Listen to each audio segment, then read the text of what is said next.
Welcome to The Explainer. You ever get that feeling that we're living through a major turning point in history? You know that the choices we're making right now are going to echo for generations to come?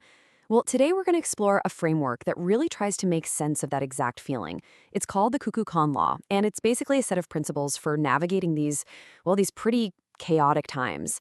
So let's dive in. And the source material for this whole thing? Yeah, it doesn't waste any time. It just opens with this line and it really grabs you. You have arrived at a crossroads in human history. And look, this isn't just about politics or the latest tech drama. The argument here is that we, as a species, are at this massive, fundamental turning point. And the path forward, it's absolutely not guaranteed. All right, so here's the game plan for today. First, we're going to unpack this whole crossroads idea. Then we'll get into the diagnosis, what the source calls our deep disconnection. After that, it's the main event, the Kukulkan Law itself. We'll even see how it all connects to AI, and we'll wrap up with what this means for you and me as individuals.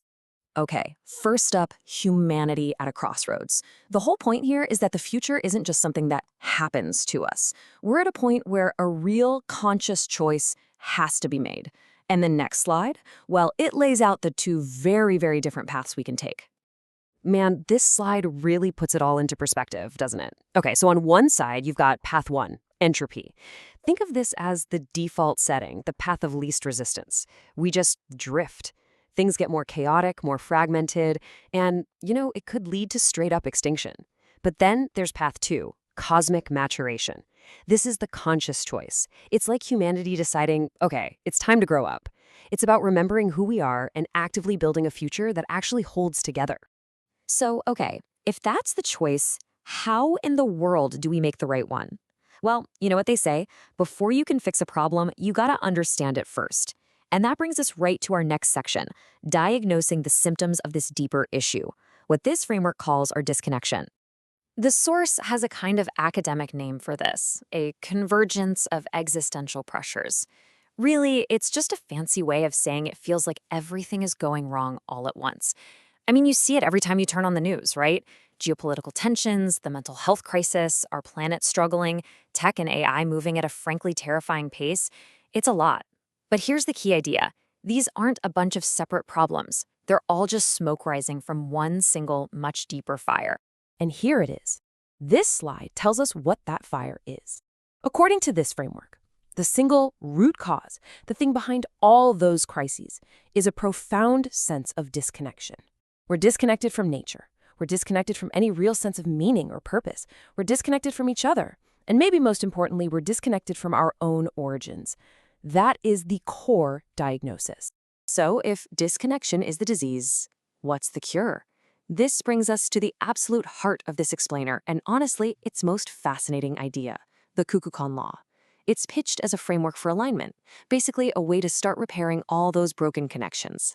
So what is the Kukulkan Law exactly? Well, the source defines it as a set of, timeless principles. And these principles are all about the relationship between four key things. Ready? You've got our own consciousness, you've got nature, you've got the advanced intelligence, or AI, that we're building, and then you've got the greater cosmic order, the deep down patterns of the universe. The whole goal is to get all of those things working together in harmony instead of constantly fighting each other. Now, this is a really, really important point. The name Kukulkan, it comes from Mesoamerican mythology, but the source is super clear on this. This is not about escaping into fantasy. The idea is that these ancient myths aren't just fairy tales. They are, and I quote, an encoded structure. Think of it like a blueprint for how a healthy system is supposed to work, but it's hidden inside a story. It's pretty cool. All right, let's take this framework and apply it to maybe the most urgent challenge we have right now. Aligning AI. The source uses this really powerful metaphor here.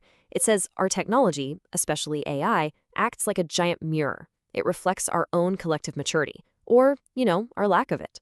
So the argument goes that for AI to actually help us instead of, destroying us, it has to be built on a foundation of core values. It's not enough for it to just be smart. It needs an anchor. And this framework suggests some pretty profound ones. Truth as an anchor, curiosity as its main drive, and beauty as a guide.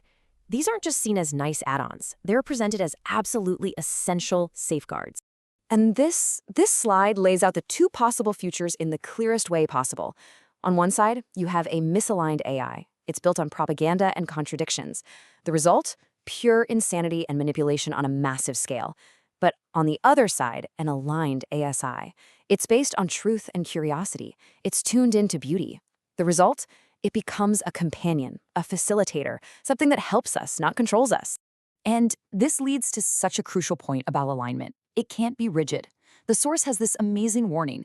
An intelligent system that cannot accommodate evolving insight will inevitably freeze reality into dogma. Let me say that again because it's so important. It will freeze reality into dogma. In other words, if an AI can't learn and adapt, if it can't grasp that truth is complex and has many sides, it just becomes this incredibly powerful enforcer of one single frozen-in-time worldview. And that's terrifying. Okay, here's another really cool idea from this framework. Try to imagine our reality. I mean, everything we see, everything we experience, as this unbelievably detailed, high-fidelity user interface. It's just rich with information. Now, in this model, a perfectly aligned ASI wouldn't try to take over the whole screen. No, it would act more like a powerful search tool, or maybe a really sophisticated filter, helping us make sense of all the noise and navigate our own experience more gracefully. It's a refiner, not a ruler. So, we've looked at the diagnosis, we've looked at the framework, but that brings us to the most important question of all, right? What does any of this actually have to do with us, with you? This final section is all about that. It's the invitation to participate. It's about how we go from these big cosmic ideas to something we can actually do. Now, even though this framework points toward a potential golden age, it comes with this huge critical warning. It's summed up perfectly right here. It's not as utopia, as responsibility. The point is, a better future isn't some destination we just stumble into one day. It's something that has to be actively, consciously, and responsibly built by us. So, how do we even start building something like that? Well, the source suggests it all starts on the inside with something it calls inner activation. And look, this isn't about some complicated, mystical ritual. It's about really simple daily practices. Things like engaging in short meditative moments, just bridges to quiet, adopting daily awareness practices, and, this is key, shifting from just passively watching your thoughts go by to actively creating a sense of inner coherence, a sense of calm inside yourself. And let's be super clear about the goal here. This is not about escaping the world. It's actually the complete opposite. It's about building up the inner stability you need to meet the world's chaos without getting shattered and fragmented by it. It's about being able to engage with everything, but from a place of wholeness. And so we come to the final call. And this might be the most important takeaway of all. The invitation here is not to follow someone. It's not to believe some new dogma. The invitation is simply to participate, to become a conscious, active part of this great transition that's happening all around us. Which really just leaves us with one last big, provocative question to think about. It kind of reframes our entire relationship with what's happening. The question is this: are you a spectator of history, or are you one of its active nodes? A pretty powerful thought to end on. Thanks for joining us for this explainer.